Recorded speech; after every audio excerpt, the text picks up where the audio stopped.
Hello from Mocom Australia. We've been asked a lot of times recently what we have to do to put the sterilisers into mothballing mode, so into hibernation mode if you've got to close your clinics for a little while.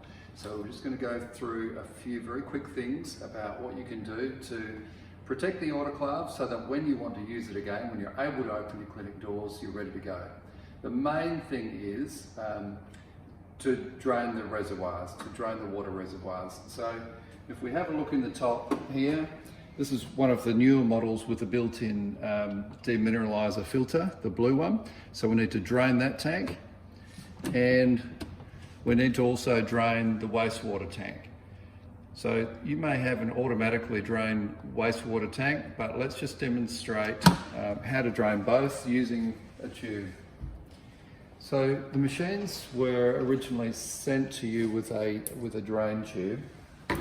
If it's been, so it looks something like this with a white fitting on one end and a metre or half a metre of tubing. If you can't find it, contact us at Mocom Australia and we'll be able to send you out a new one. At the front here we've got a few ports. So this is to fill the clean water tank. We don't want to do that. This is to drain the clean water tank. That's what we want to do. And this one is to drain the wastewater tank. So with a bucket underneath the hose, we just plug that in and drain out that clean water, just so that at the end of that draining process we can give it a good wipe down.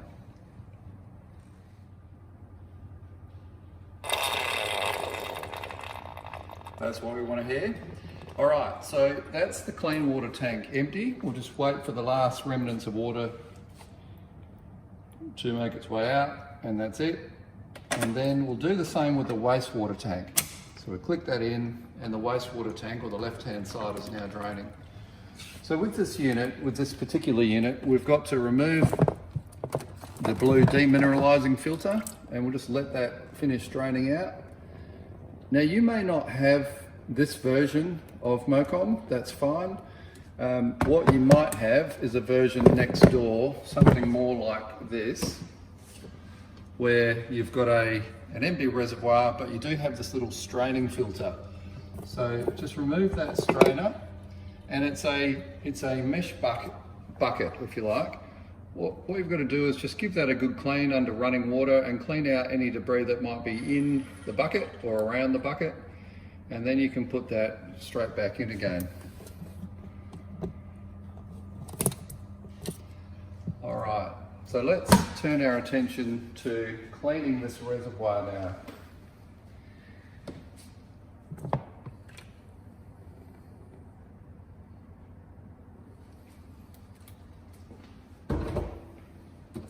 And we'll just drain what's left of the water in there. Now with a lint-free cloth or a low lint cloth, just give the internals of the reservoir a good wipe out. They do build up some sort of biofilm over time, and in the manual it talks about either weekly or monthly cleaning to stay on top of things. So we're just removing all of the obvious contaminants from the tub. All we want to do here really is make sure that when we come to use the machine again, and hopefully that's sooner rather than later, that the machine's ready to roll in a clean and healthy state for you, and you don't have to muck around doing user maintenance at that time. So once you've got the machine cleaned out somewhat, you can just use, if you've got a mild detergent, that's fine, or you might have some alcohol wipes, that's even better. Just give the sides a good wipe down. I might just try and mop up the rest of that water with the low lint cloth.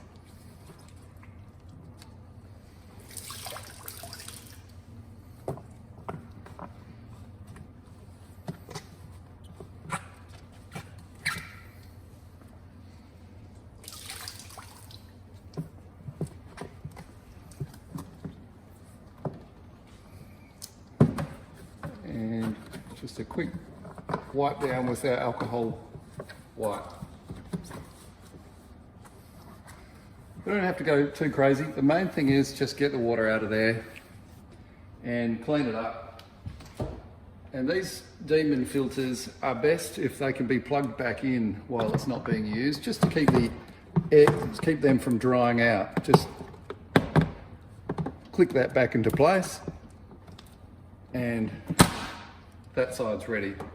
Same with the waste tank. We'll give that a good wipe down with a low lint cloth. A mild detergent is what the manufacturer's manual talks about. So a neutral detergent. Once you're happy that that's clean, and there's another little mesh basket in there, give that a clean out if it needs it. Another alcohol wipe out.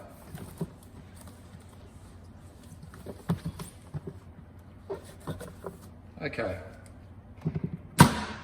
Now, when we come to use this machine, it would be great if it's had all of its user maintenance done and it's ready for action as soon as you get back to the clinic. So I'll just step through some of those basic things that you'd be doing anyway, as a reminder. So we take the chamber rack out, and right at the back there, got a chamber filter. All right, so unscrew that. If it's tight, you can use a 20-cent coin or a 10-cent piece. And then just remove the basket from the holder, clean out any debris that might be in there. It's pretty common to see debris in there. And if it needs it, give it a brush under water, under a jet of water. And put that back together.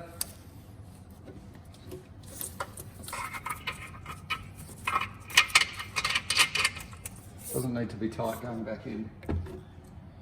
Now the same with the chamber. We would give that a good old wipe down. The operator manual actually talks about using some mild vinegar and water. We've found we don't really need to do that.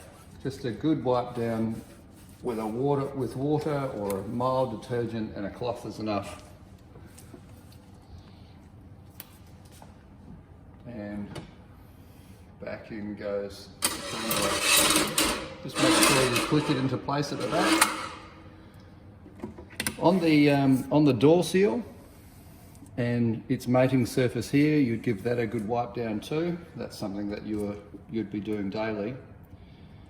And then we move on to the door lock mechanism. So this male thread, which closes into the female brass socket here,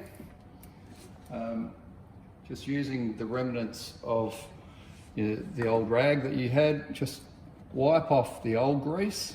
It doesn't have to be 100% wipe off, but just remove the bulk of it and whatever you can out of that female socket. And using the tube of silicone grease provided, just the size of a pea, about that much is fine. And in the manual it talks about working that inside that female socket. That's actually quite difficult. So what we find is if you just rub it on the outside of the male spindle, and it doesn't take much, then we can just close the door a couple of times and it works its way in there. Okay.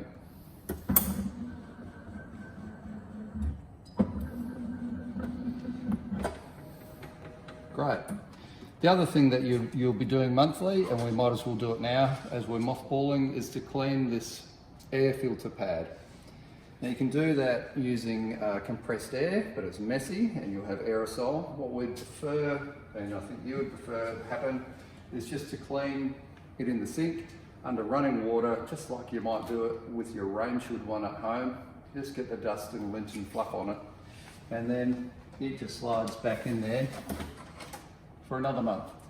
The other thing you might do now, before you put the machine into hibernation, is to download your USB cycle records off the machine. So using a USB stick, go into USB download and download all the new cycles so that it's had all the data taken off it, ready for another session. One final thing that we need to do is sanitize or disinfect the external surfaces of the machine before we put it into hibernation. And it's talked about in the user manual as well, doing it on a regular basis.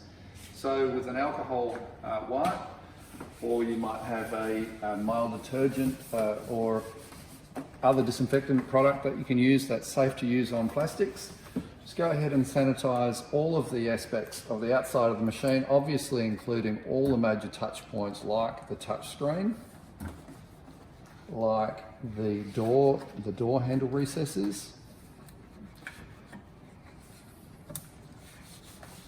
and certainly the on-off button, which is often forgotten about, just in here. All the high traffic areas, and then generally all of the machine as well. So the sides, the front.